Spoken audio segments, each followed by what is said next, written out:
কি জন্য?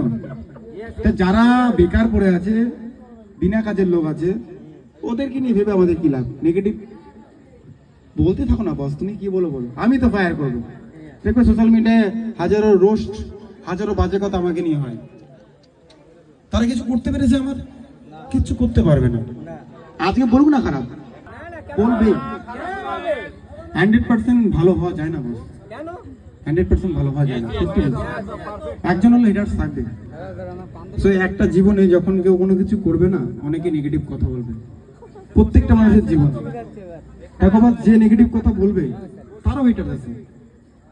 একটা বাস্তব কথা কি বলো তো, তুমি একটা দিন কাজ না করে ঘরের ভিতরে থাকবে, দেখবে সেদিন কুচিন্তা মাথায় করবে। Yes or no?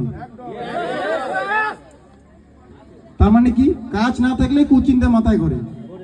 তো যারা আমাদেরকে নিয়ে নেগেটিভ, তখন না সত্যি একটা পুরুষ ভেঙে যায়। তো প্লিজ আমি প্রত্যেকটা মা বোনদের উদ্দেশ্যে বলবো, সেটা করবে না। একটা পুরুষের মন বুঝবে, ভালো থাকবে, আশীর্বাদ করবে যাতে ফুটফুটে আমাদের এরকম হয় কয়েকদিন মধ্যে।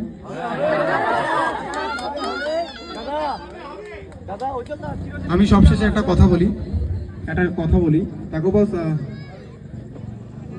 হয়তো এখানে কেউ একজন হয় তাদের নেগেটিভ কথা শুনে আমি ঘরের মধ্যে বসে ডিপ্রেশনে থাকবো।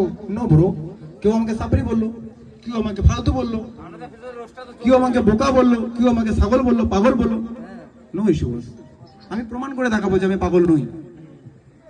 আর যদি পাগল হয় তাহলে শুনে রাখো, পাগল ছাড়া দুনিয়া চলে না। প্রত্যেকটা মানুষ পাগল ছিল। একজন চাওয়ালা বস